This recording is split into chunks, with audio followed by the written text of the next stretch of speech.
أهمية تسويق وتوفير الحالات.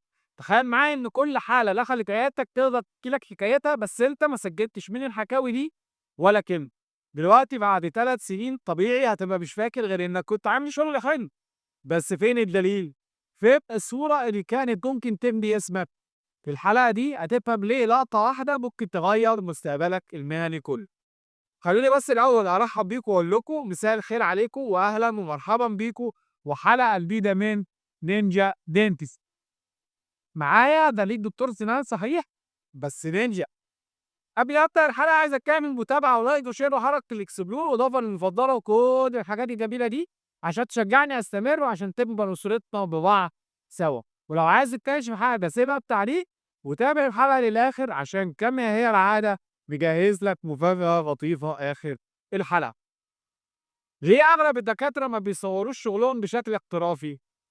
الرد السهل دايما مفيش وقت، مفيش كاميرا كويسة، المريض مش دايما موافق. بس الحقيقة إن اللي بيخسر في النهاية هو أنت مش المريض، لأن التوفيق مش رفاهية، ده سلاح تسويقي تدريبي وتأميني في نفس الوقت. وكمان هو جزء من المنهج العلمي للطبيب العصري، مش مجرد استعراض على السوشيال. ليه التوفيق بالصور مهم علميا وتسويقيا؟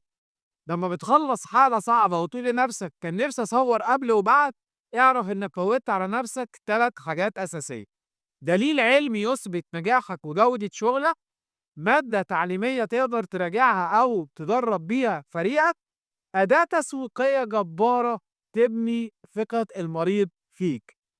عند التصوير الإكلينيكي كلينيكال فوتوغرافي بقى مادة علمية تدرس في كليات الأسنان بره ومبني على مبادئ توثيق دقيقة جدا.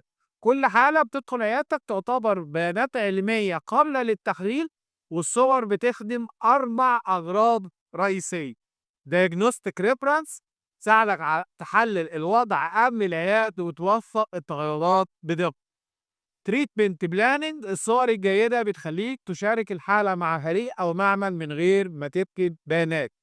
فولو اب اند ايفالويشن تقدر تراجع تطور الحالة موضوعيا بدل ما تعتمد على الذاكرة. ليجال اند ايثيكال ريكورد وجود صور بتواريخ وكونسبت مكتوب بيحميك قانونيا واخلاقيا. بحث منشور في جورنال اوف ايتيك اند ريستوراتيف دينتستري بيأكد إن 83% من الحالات اللي تم توثيقها بالصور حصل فيها تحسن في دقة التشخيص وخطة العلاج. الصور كمان بتدي ما يسمى بالبرسيد فاليو، القيمة الملموسة في ذهن المريض. يعني لما المريض يشوف النتيجة بعينه بيربط اسمك بالنتائج الملموسة وده بيصنع الثقة. الخطوات العملية لتوثيق احترافي داخل العيادة، خلينا نقسمها عملية. 1. قبل الحالة، اللقطة اللي بتصور النهاردة، صور الابتسامة والعضة واللثة من 3 زوايا: أمامي وجانبي وماب. خلي الإضاءة بيضاء مش صفراء والكاميرا على مستوى العين مش من فوق. اللقطة دي تقدر تستخدمها بعدين في المقارنة أو كصورة بيفور جذابة للمحتوى. التقديم الافتراضي يستخدم خلفية محايدة رمادي أو أزرق غامق وتأكد إن الإضاءة ثابتة رينج لايت أو سوفت بوكس، والكاميرا أو حتى الموبايل كفاية بس استخدم ترايبود عشان الثبات. 2. أثناء الحالة اللقطة التعليمية ما تخليش المساعد يصور فيديو طويل بلا هدف. اختار 10 إلى 20 ثانية فيهم خطوة محورية زي تحضير السنة أو تركيب الكراون.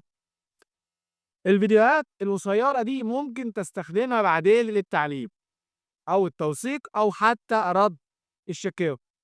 3. بعد الحالة اللقطة اللي تبني الثقة الأفضل لازم تتاخد بنفس زاوية highlighted before. خلي المريض يبتسم طبيعي مش متصنع. الناس بتصدق الصور اللي فيها راحة وواقعية، مش الصور اللي فيها إضاءة تجميلية مبالغ فيها. الزوايا القياسية المعتمدة: فرونتال، لاترال، وكلوزا. خدهم بنفس الإضاءة والمسامة عشان المقارنة تبقى علمية. 4. الأرشفة أو كنز المستقبل. اعمل فولدر لكل مريض بتاريخ الحالة واسم مختصر، مثلا أحمد كراون 2025. خزنها على جوجل درايف أو أرب كاريري أو برنامج إدارة الحالات زي دينتال دي بي أو بلو سكاي بلان فيو. وكل 3 شهور اعمل فولدر اسمه best cases وحط فيه الحالات اللي ممكن تستخدمها تسويقيًا بعدين. 5 الأخلاقيات، خيط الثقة. قبل ما تصور المريض لازم تستأذنه بوضوح ويُفضّل تخلّيه يوقّع على استمارة موافقة. المريض لازم يعرف الغرض من الصور ويواجه الكتابة.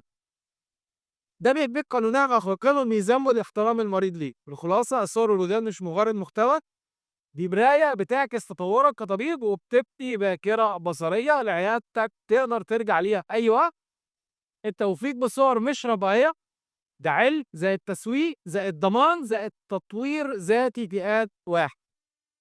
المفاجأة بقى اللي وعدتك بيها مجهّز لك ملف وورد فيه إيه بقى، عِد معايا يا سيدي، نموذج استمارة موافقة المريض على التصوير عربي وإنجليزي، check list تصوير الحالات before during and after، دليل بسيط لاستخدام الموبايل في التصوير باحتراف، وقالب بسيط جاهز لتسمية وتنظيم ملفات الصوت. لو عايز نسخة من الملف علّق بكلمة ملف التوثيق هابعت لك لينك تحميل الملف. وفي النهاية ما تنساش تعمل لايك وشير وعرض اكسبلور عشان نوصل لأكبر عدد ممكن من دكاترة الأسنان. ولو عايز تناقش في حاجة سيبها في تعليق. ولو عايز تحتفظ بنسخة من سكريبت الحلقة مكتوب على كما هي العادة بكلمة نينجا دينتست وأنا هبعت لك لينك تحميل سكريبت الحلقة. وإلى اللقاء في حلقة جديدة من نينجا دينتست.